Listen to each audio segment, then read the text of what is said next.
மனிதர் உணர்ந்து கொள்ள இது மனித காதல் அல்ல, அதையும் தாண்டி புனிதமானது.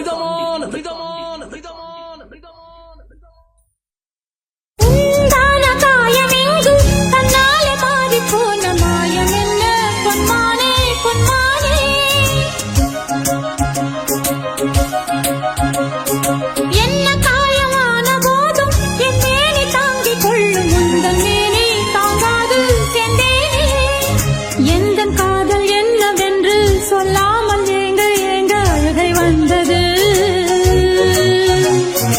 எந்த சோகம் உன்னை தாக்கும் என்றெண்ணும் போது வந்த அழுகை நின்றது. மனிதர் உணர்ந்து கொள்ள இது மனித காதல் அல்ல, அதையும் தாண்டி புனிதமானது. அபிராமியே தாலாட்டும் சாமியே நான் தானே தெரியுமா? சிவகாமியே சிவனில் நீயும் பாதியே அதுவும் உனக்கு புரியுமா?